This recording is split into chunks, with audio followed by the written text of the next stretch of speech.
Добрый день, уважаемые коллеги, гости. Надеюсь, меня видно и слышно. Я Ворченков Александр, и я представляю отдел роботизации группы компании Камин. Думаю, при слове роботизация кто-то из вас может представить себе человекоподобных роботов, может быть, кто-то представляет производственных роботов, которые помогают людям. Это все действительно автоматизация, но чаще всего не касающаяся нас роботизация. Поэтому сегодня я хотел бы поговорить немного о другой роботизации, о технологии так называемой автоматизированной роботизации бизнес-процессов. Думаю, кто-то из вас уже слышал об этой технологии, может быть, кто-то даже у себя применяет ее. Но для тех, кто еще не слышал, может быть, даже об этой технологии, я как раз сегодня и постараюсь раскрыть этот вопрос, кто же такие программные роботы. Но прежде чем я продолжу, я хотел бы продемонстрировать вам короткий наглядный видеоролик, который как раз и поясняет немного о том, кто же такие эти роботы и для чего они нужны. Включаю демонстрацию экрана.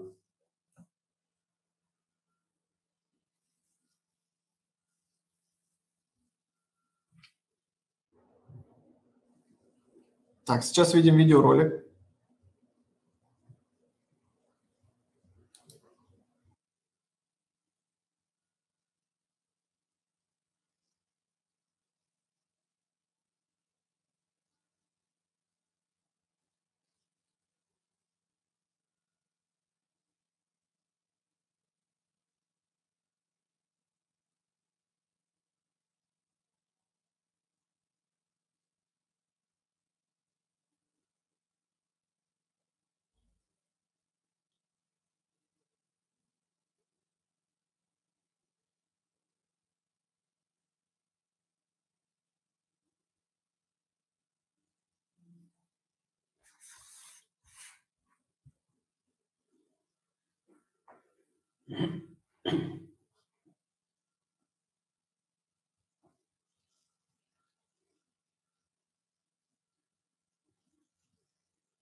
Думаю, вы уже поняли, что RPA – это такая технология, которая позволяет автоматизировать бизнес-процессы при помощи программных роботов. Эти роботы основаны не на классическом программировании, а скорее на готовых, заготовленных блоках, с помощью которых и производится настройка и выстраивается логика этих роботов. И благодаря такой быстрой разработке получается ускорить решение каких-то рутинных повторяющихся задач. Также RPA позволяет взаимодействовать абсолютно с любыми системами, будь то это enterprise решение или какая-то же написанная вами программа. Также роботы могут работать круглосуточно 24/7, не совершая ошибок, которые свойственны человеку при какой-то рутинной работе. И автоматизировать можно, в принципе, любой процесс, который можно описать последовательностью действий. Но, возможно, кто-то из вас скажет, что не все процессы могут быть автоматизированы с помощью RPA. И да, вы будете правы. Есть действительно некоторые бизнес-процессы, которые требуют высокой степени человеческого присутствия, человеческих действий. И как раз для таких процессов могут применяться совершенно более еще технологичные решения. Это как слияние технологий RPA и, допустим, искусственного интеллекта или машинного обучения. Так давайте же подытожим, что умеют делать роботы. Они прекрасно переносят данные между различными системами, взаимодействуют с интерфейсом так же, как и люди, нажимают на какие-то клавиши, копируют текст, построят за вас отчет и сформируют его, отправят по электронной почте, если это будет нужно. Прекрасно распознают сканы любых актов, документов и тому подобных бумаг. И могут также взаимодействовать с госсистемами и рассылать сообщения в мессенджерах. И это далеко не весь список того, что они могут. Так как же вам понять, готовы ли вы к роботизации, нужно ли вам это? Если вы задаетесь, если у вас присутствует такая задача, как повысить производительность сотрудников путем сокращения их затрат на какие-то рутинные повторяющиеся задачи, написание, сверка каких-то документов, отнимающих много времени, либо если это связано с ручным как раз-таки вводом данных большого количества в больших каких-то различных системах, может быть, это даже несколько систем или устаревшие какие-то системы, которые нужно совместить с более современными, без создания дорогостоящего API или какой-то интеграции. Или, допустим, вы хотите расширить свой бизнес уже имеющейся командой этими силами. Тогда эта технология точно для вас, и стоит ей воспользоваться. Думаю, вы прекрасно понимаете, что такая технология, такая скорость развития не заставит себя долго ждать и покажет рост каких-то показателей или снижение каких-либо ошибок при ее применении.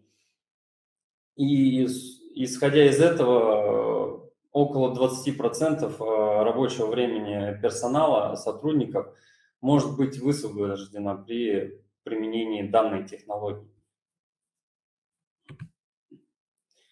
Так когда же еще стоит выбрать RPA? Опять же, если вы используете закрытое программное обеспечение, или же у вас громоздкая устаревшая система, или же, допустим, эту же систему вы используете сразу с какими-то другими системами, переносите данные из нее, какие-то более современные. Ну или же применяете какой-то ПО с иностранным софтом. Во всем этом прекрасно работает эта технология и прекрасно себя показывает. Ну, иногда также эта технология служит репетицией более какой-то дорогой автоматизации, ну, или гиперавтоматизации.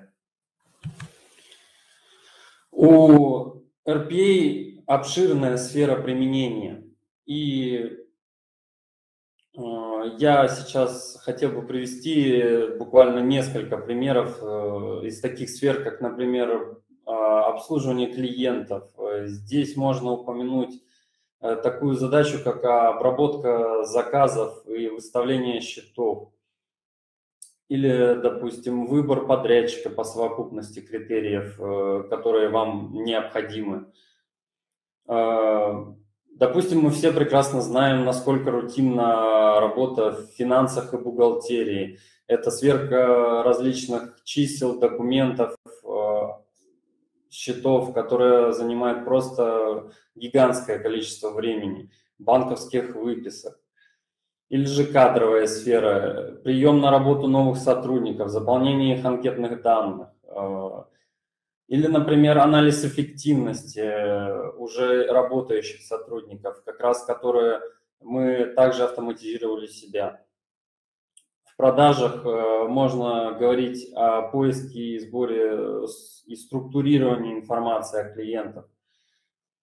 Также можно сказать о мониторинге тендеров и закупок.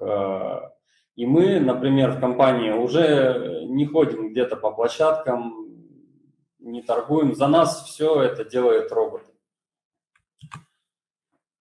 Так с какими же системами работает RPA? Да, абсолютно с любыми. И сейчас вы можете наблюдать только лишь небольшой список и представленных систем и программных решений каких-то компаний.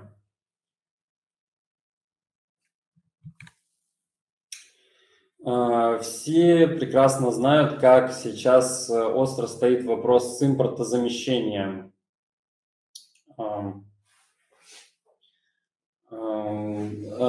Мигрирование с какого-то зарубежного программного обеспечения на российский софт, может быть как раз-таки перенос данных с иностранного софта на российский. И во всем этом прекрасным помощником является RPA как инструмент, как технология. Ну и также основным софтом, с которым зачастую, который присутствует у многих компаний, с которым многие компании работают, это 1С. И тут как раз RPA также прекрасно себя показывает. Ну, возможно, у кого-то из вас сложится вопрос, а что же такого можно автоматизировать с помощью RPA и 1С? Ну, например, оформление новых сотрудников. Представьте, у вас сезонная работа, и вам нужно оформить на производстве где-то 200 человек, которые приходят в сезон.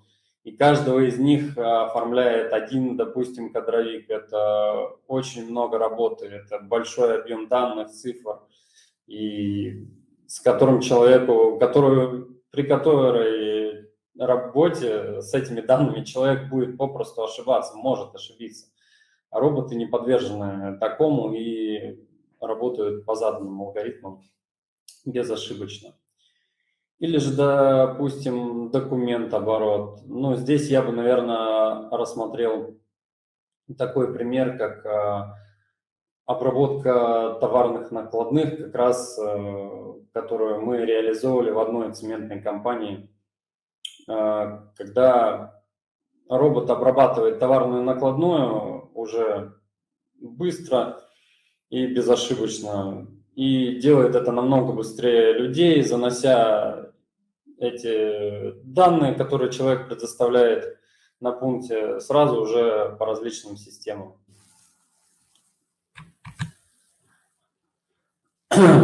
И сейчас я бы хотел привести несколько примеров реальной автоматизации, которые уже применяются в различных компаниях,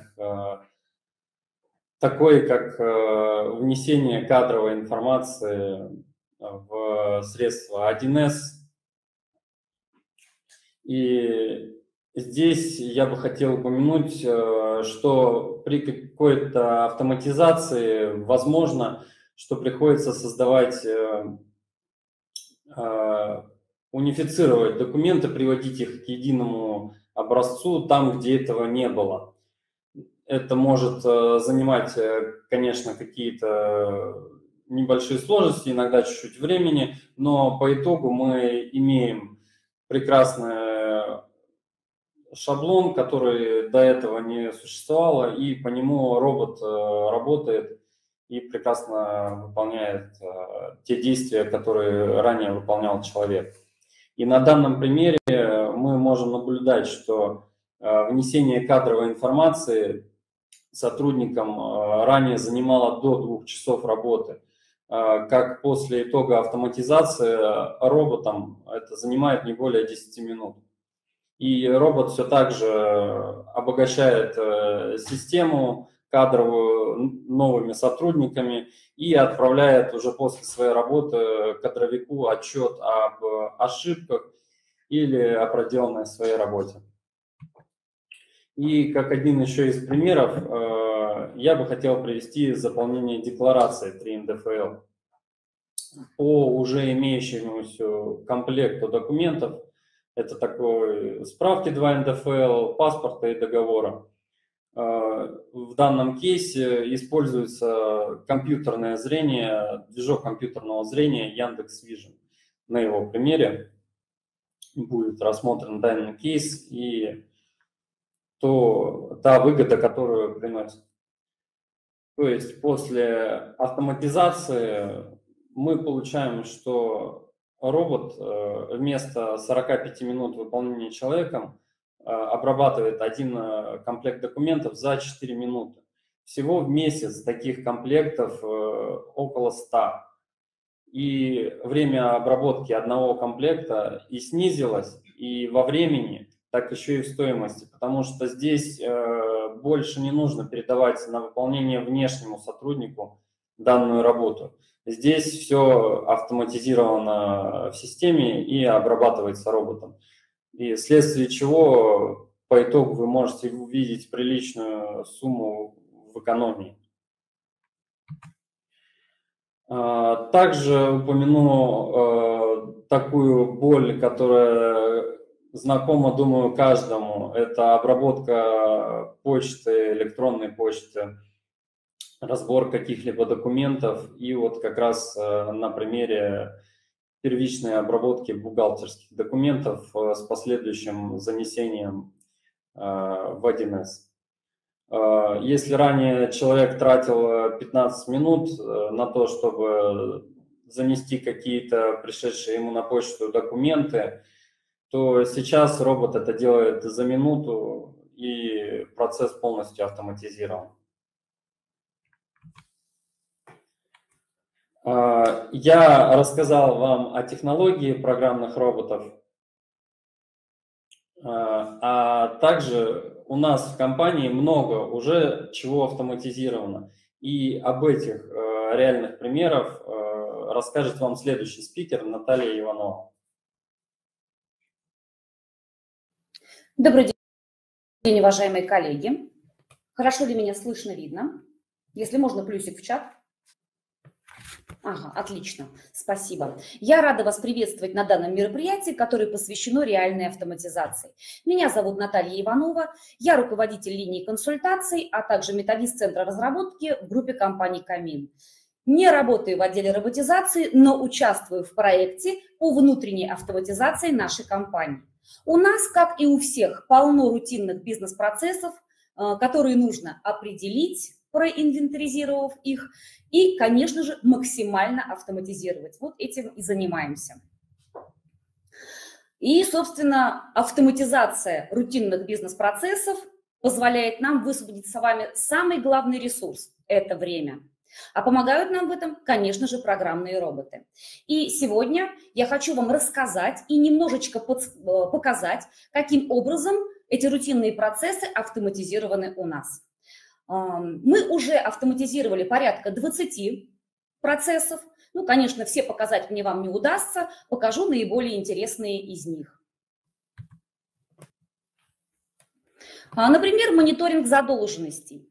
То есть ранее специалист заходил в нашу CRM-систему, наша CRM-система – это каскад, написанная нами, формировал некий отчет и далее по документам проверял, какие документы оплачены, какие документы не оплачены. Собственно, проваливаясь в этот документ, приходилось нажимать на кнопку «Отправить сообщение контрагенту». Оно формировалось, конечно же, автоматически и уходило по Outlook. Но скажем так, что это делать, конечно, раз в месяц, потому что большего времени высвободить не удается для анализа мониторинга задолженностей. Но и здесь получается, что заявок таких было, таких вот счетов, порядка 50, а возможно и больше. Соответственно, человеку нужно было бы этим заниматься, ну, целый день это точно. Высвободить такой ресурс только на мониторинг задолженности, конечно, не получается. Есть и другая работа, которую тоже нужно выполнять. И этот день, этот мониторинг мог растянуться во времени вплоть до недели. Мы это отдали роботу. Теперь по расписанию, по определенному алгоритму, скажем, 15 числа в определенное время робот запускает процесс в CRM-системе, формирует его и анализирует, какие счета оплачены, а какие нет. Проваливаясь в неоплаченные счета, автоматически формируется сообщение по Outlook контрагенту и уходит. А заинтересованному сотруднику, который должен этим заниматься, приходит сообщение, отчет о проделанной работе. И сейчас я вам продемонстрирую, каким образом как раз работает наш цифровой помощник. Включаю демонстрацию экрана.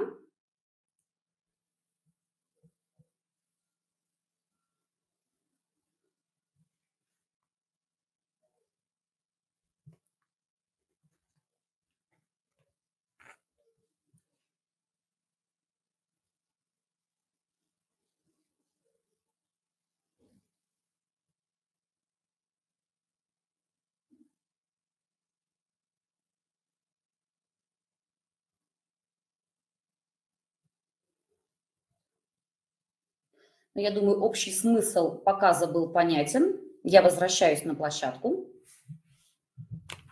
Ну и в любом случае тот сотрудник, который раньше занимался этой работой, он высвободил достаточное количество времени и больше не думает о том, что ему нужно это контролировать, ну и тем более информировать контрагентов о той задолженности, которая есть. Далее.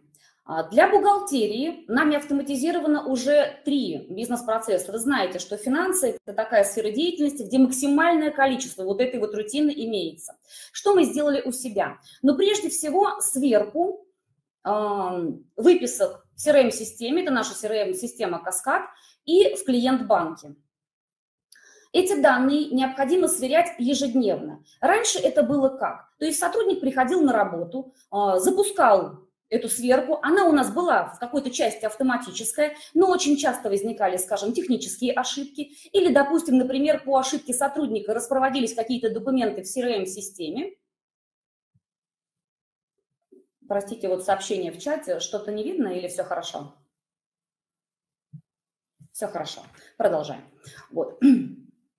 Сотрудник запускал как бы эту сверку, да, и вот здесь была очень часто либо техническая проблема, либо то, что ошибка сотрудника, который мог в CRM-системе распровести какие-то платежные поручения, и сверка, конечно, не сходилась, выходил отчет, где было очень много ошибок, и дальше нужно было его анализировать, проверять и исправлять. То есть это, скажем, такой процесс, который можно описать и который можно отдать роботу. Что происходит сейчас? Каждое утро сотрудник приходит на работу, он включает всю систему, нажимает одну кнопку, запускается робот, который не мешает параллельно работать этому сотруднику бухгалтерии. И он начинает производить эту сверку, то есть открывает CRM-систему, формирует там некий отчет, далее открывает клиент-банк, формирует отчет по выпискам там, сводит их в единую таблицу и начинает сверять. Если он находит какие-то расхождения или какие-то ошибки, это выводится в еще одну отдельную таблицу и далее присылается в CRM-системе отчет о проделанной работе.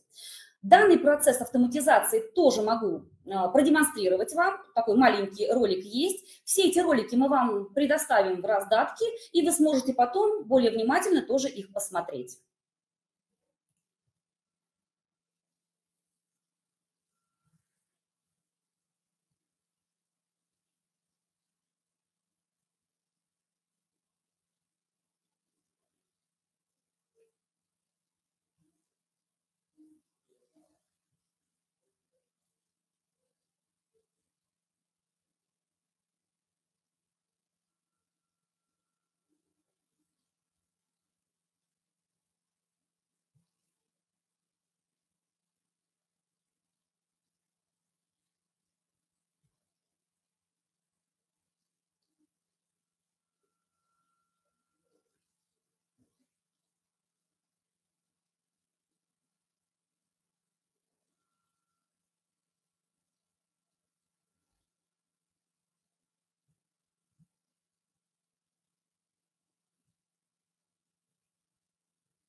Что интересно, мы проводили анализ, скажем, временных затрат сотрудника бухгалтерии на всю эту работу, и что выявили? И что выявили? Что 2 часа экономии сотрудника на как раз анализ, сверку выписок в CRM-системе и в клиент-банке идет экономия. А если посчитать за месяц, учитывая, что у нас 5 компаний, 5 расчетных счетов, и на каждую сверку требуется достаточно большое количество времени, то это экономия целого ресурса человека.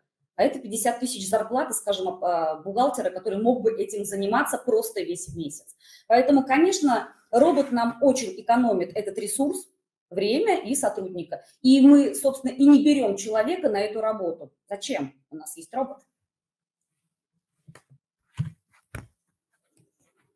Далее. Для центра сопровождения, для линии консультаций у нас есть робот, который анализирует работу сотрудников. У нас, скажем так, что для работы этих подразделений есть много точек входа. И регистрация работ происходит в разных системах. Звонки, например, фиксируются в CRM-системе. Работа по заявкам в Коннекте, в системе 1С Connect. И работа с почтой, да, это почтовые обращения, в системе 1С ОСП. Соответственно, если нужно проанализировать, кто и сколько чего сделал, то приходится, скажем, руководителю. Я тоже у своих сотрудников провожу анализ этой работы и тратила раньше на это, наверное, целый день, и больше, чем раз в месяц не могла себе позволить такого анализа, потому что это трудоемко. Нужно в 3 разных системах сформировать определенные отчеты. Где-то они формируются понятно, где-то не очень, где-то приходится по каждому сотруднику что-то выбирать, потом фиксировать и сводить в единую таблицу. Все это, конечно, долго. Поэтому данную задачу тоже можно описать и можно отдать роботу. Теперь наш робот заходит, скажем, тоже по определенному алгоритму, мне он присылает эти данные ежедневно, а сотрудникам, например, раз в неделю. Можно настроить абсолютно любой алгоритм получения этих данных. Но смысл в том, что он заходит в разные системы без моего участия, абсолютно, берет оттуда данные и сводит это в единую таблицу, Excel-таблицу, которую присылает мне по CRM-системе, в частности, это наша система Каскад. Что это дает мне? Во-первых, я вижу, кто что делает. Как руководитель я вижу слабые места. То есть кому-то нужно хард-скиллы прокачать, например, обучить чему-то, кому-то скиллы прокачать, софт-скиллы прокачать, потому что, может быть, там не хватает коммуникации, да, в разговорах, в телефонах, либо еще каких-то компетенций. И самим сотрудникам. Первое, что дается мотивация. Есть такие сотрудники, которые думают, вот работаю только я, что сегодня на телефон отвечаю только я, что других сегодня нет.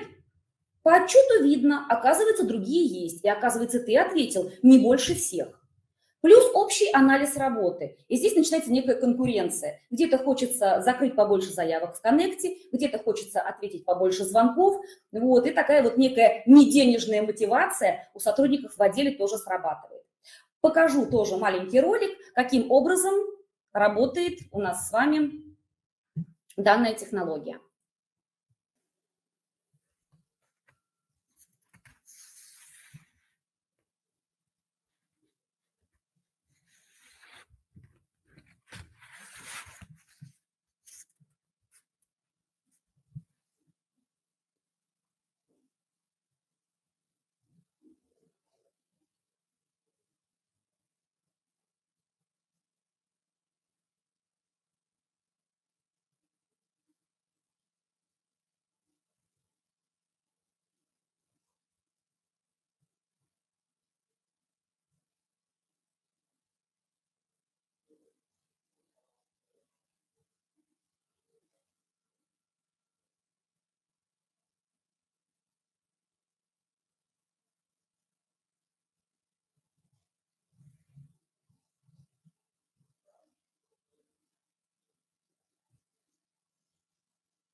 То есть робот без моего участия абсолютно зашел в 3 разные системы, свел это в одну таблицу и по CRM-системе прислал мне отчет, который я утром получила и вижу, кто, что и как делал. На самом деле и у меня есть оперативная информация, кто как работает и где я что могу скорректировать, и для сотрудников определенная мотивация, как им работать дальше.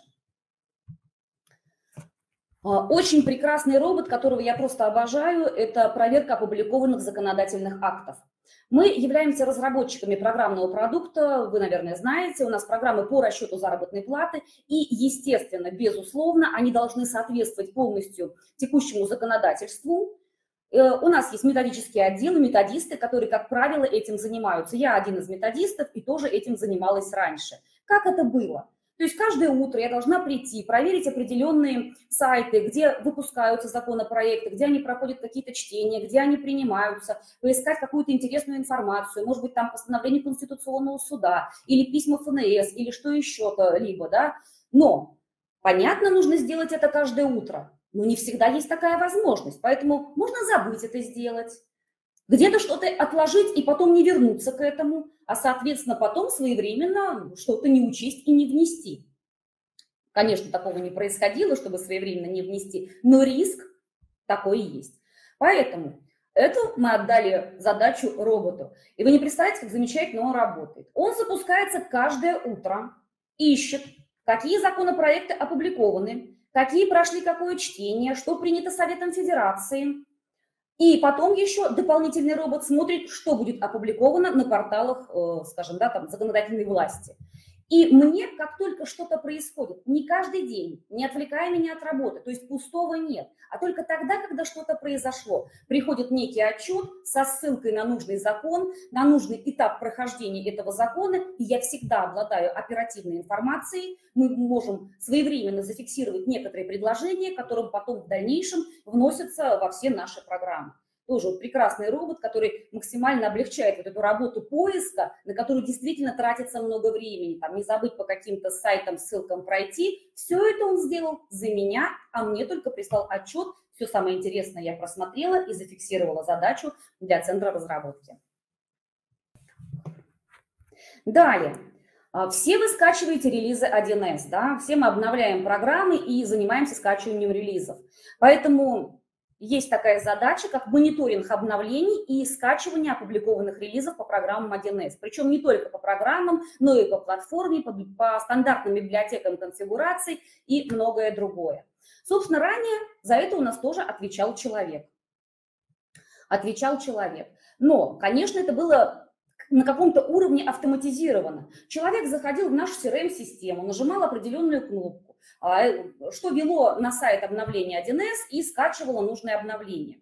Но возникали технические сбои. Если, например, в течение дня выпускалось какое-то обновление, скажем, по большой программе ERP или комплексная автоматизация, то здесь могло скачивание релиза происходить не полностью, а как-то частично. И потом, ответственный сотрудник должен был проверить. Ну, а проверить как? Обычно другие сотрудники начинают ему звонить и отвлекать от работы и говорить, а здесь релиз неполный, мы не можем обновиться. И нужно было идти на сайт обновлений, скачивать вручную, чтобы он уже стал полным.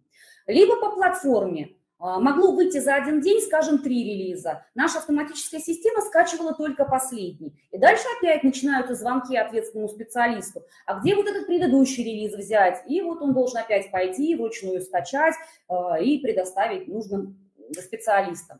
Теперь, конечно, нет. Мы уже забыли, как и что здесь происходит, потому что, опять же, по определенному графику, по определенному регламенту робот запускается, делает это он ежедневно, мониторит, какие релизы вышли, и все их скачивает. Если в процессе скачивания какого-либо релиза у него происходит технический сбой, и релиз скачивается не полностью, то далее на следующий день он возвращается к нему и скачивает его снова, чтобы он был уже полный и целый. Мало того, когда у нас этим занимался специалист, сотрудник ответственный, то пока идет скачивание релиза, в CRM-системе он работать не мог. Да, он мог делать какую-то параллельную работу, но в CRM-системе работать не мог. С тем, что мы отдали эту задачу роботу, теперь у нас CRM-система не занята, а робот это делает ночью, когда мы с вами спим. И, конечно же, всем заинтересованным сотрудникам нашей компании, которым нужны релизы по платформе или стандартным библиотекам конфигурации, или по конфигурациям 1С, приходит соответствующее сообщение, что вот вышло обновление, оно скачано, оно находится здесь. Очень удобно. И экономия, конечно же, самого главного ресурса – времени. И также автоматизировали мы публикацию релизов в базе публикации 1С. Уже говорила, мы разработчики, работаем совместно с 1С, у нас свои программы по расчету заработной платы. И как разработчики мы обязаны выкладывать обновления, релизы в базе публикации 1С. Если, например, сказать просто про одну зарплату, зарплата для бюджетных учреждений версии 5.5, то это целых 5 конфигураций, которые нужно выложить. Вот. Зарплата базовая, и проф, например, там кадры то же самое, и плюс еще зарплата для централизованной бухгалтерии. Все это отнимает максимальное количество времени. Специально обученного человека, который мог бы это делать, нет. И база публикации 1С – это сторонняя программа, в которой нельзя ни ошибиться, ни что-то свое доработать. То есть нужно сделать все максимально аккуратно, не ошибиться с папочкой, с каким-то каталогом, еще что-то. И вот высококвалифицированный сотрудник центра разработки тратил по полчаса на каждый релиз, чтобы это выложить. И вот это такая, знаете, монотонная, рутинная работа, которой просто не хочет заниматься никто. Теперь эта проблема решена, и цифровой помощник, то есть наша CRM-система, она формирует эти релизы, а цифровой помощник выкладывает их в базу публикации 1С. Конечно, это очень облегчает труд, экономит время и высвобождает его для более новых и интересных задач, в том числе и творческих.